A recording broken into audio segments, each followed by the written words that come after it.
In this video, we will address another claim by atheists that miracles which are attributed to the prophets of God are false because, according to them, there cannot be anything magical or supernatural.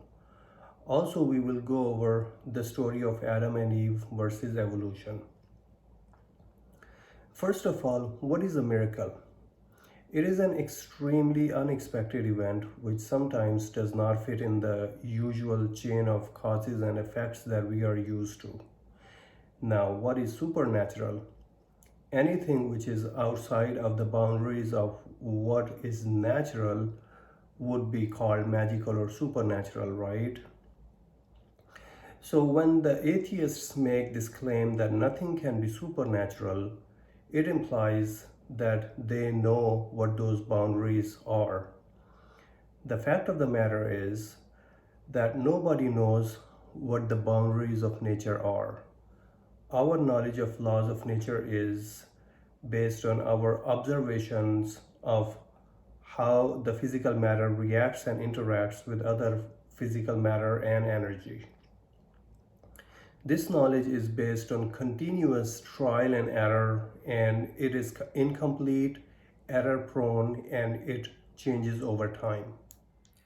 For example, if you read the supernatural stories of the past written about 1,000 years ago, a very common magic in them is people traveling on flying carpets and communicating from faraway places through magical mirrors and crystal balls.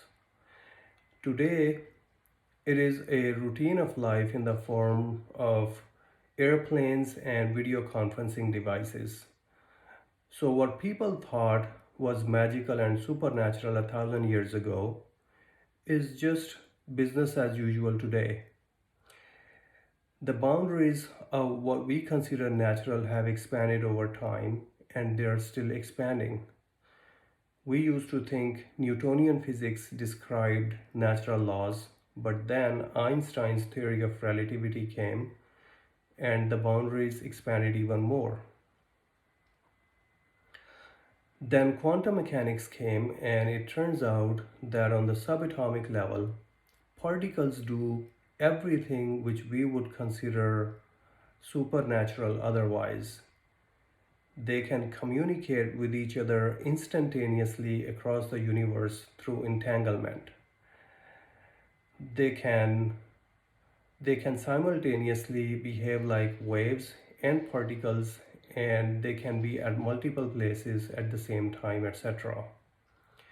The point is, when atheists make this claim, it's just a rant which does not mean anything because there are no defined boundaries of nature. Maybe there is no supernatural because nature already accommodates what we consider supernatural. It seems like everything and anything is possible through nature itself, and reality is sometimes stranger than fiction. For atheists, denying miracles is just another way to say there is no God, and nature is just a dead machine in random motion. Our position is that there is God, and nature itself is an ocean of consciousness that we are all swimming through. God is the master of existence, and natural laws are simply God's will. We also have a deep connection to the nature around us through our consciousness.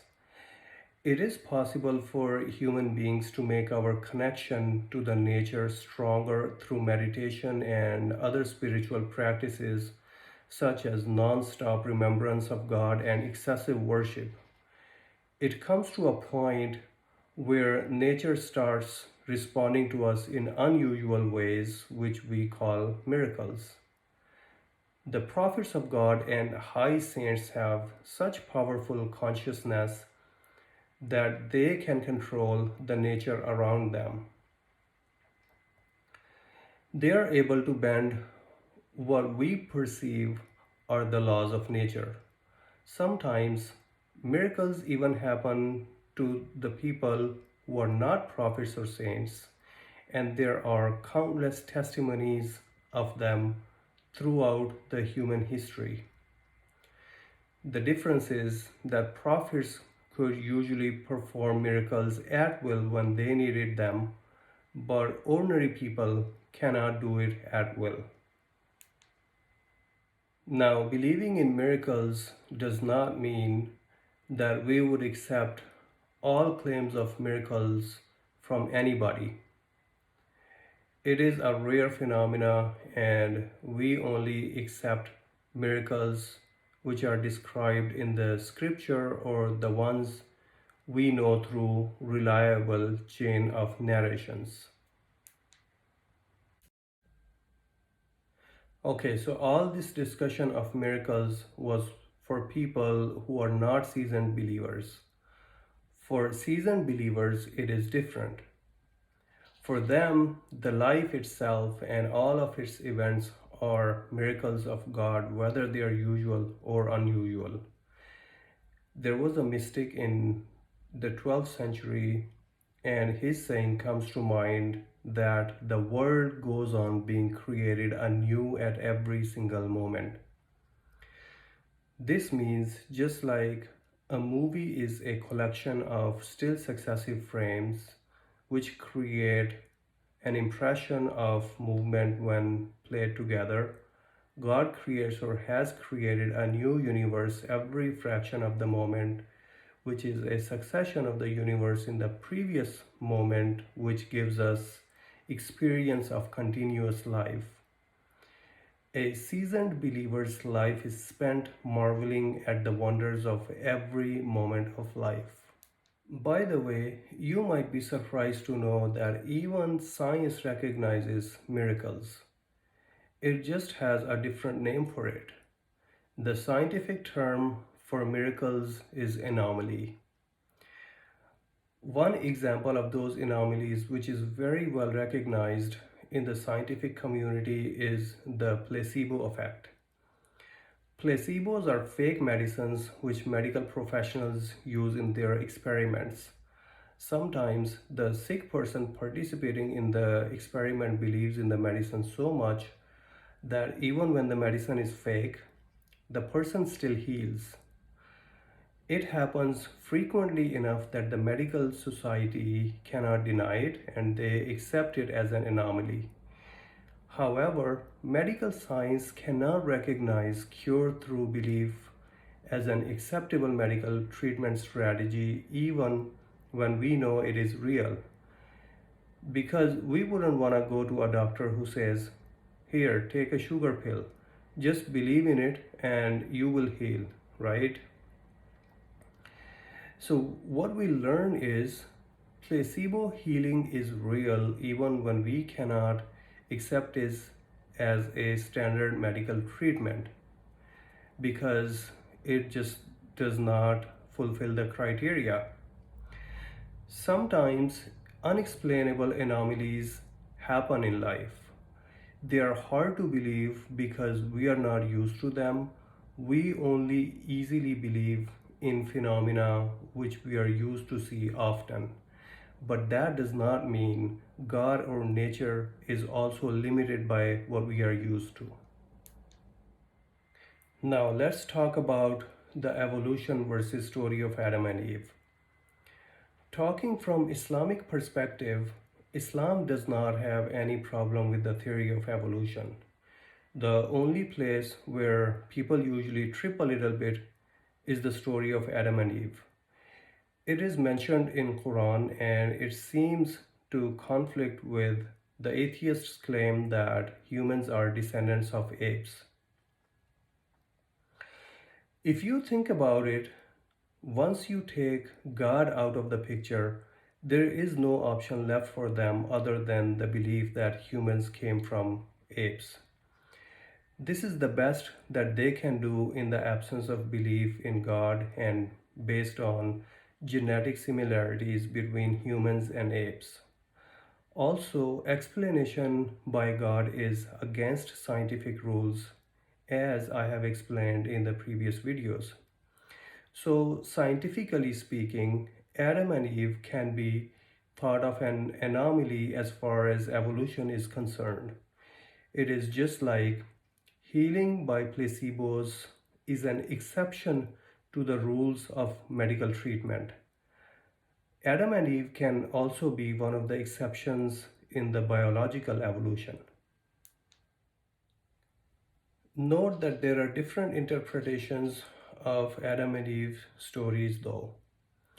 Some people do reconcile it with the theory of evolution and think that Adam and Eve may have come from human-like primates and the Garden of Eden may have been on Earth. Others think that the Garden of Eden is in a parallel universe, and when Adam and Eve got kicked out of it, they may have woken up on Earth with a human-like body while there were some other human-like creatures around. If you take the first interpretation, then that goes well with the evolution theory. But even if you take the second interpretation, you don't have to judge it against the scientific standards of today because of the second scenario being an anomaly. And anomalies are not explainable by the science of the day. So just like even though placebos can heal, but doctors don't prescribe them as medicine to their patients, when you are taking a science exam, just write the answer which is acceptable for science of today and don't mention the story of Adam and Eve. However, outside of the scientific context, we believe in Adam and Eve's story, whichever interpretation, because we believe in God and it is in our scripture. Atheists do not like the story of Adam and Eve, and they want you to believe that it is against proven science, but that is not the case. The theory of evolution is very broad. It has many proven aspects, but there is no undeniable and proven evidence that the story of Adam and Eve is false and first humans did come from apes. It is just an atheist's interpretation of the fact that our genes are very similar to apes. In the absence of belief in God, this is the only explanation that they are left with. I believe in God and I have strong convictions about my faith. I would not discount my faith just because it generates a reaction in unbelievers. Keep in mind that we human beings have limited knowledge and we don't know the exact boundaries of nature. God is the master of existence and everything is within God's power. The scientific method and the acceptance criteria of science, etc., are human inventions, and human mind is weak and limited. God is by no means limited by what humans think is impossible, and God is not limited by the limitations of human mind. So never say never when it comes to God's power and knowledge.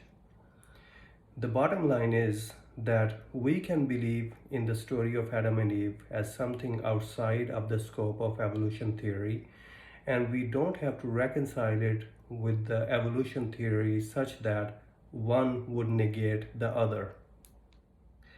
This is it for today. In the next video, God willing, I will go over the claim that atheism is more rational and logical than believing in God. Till then, goodbye and peace.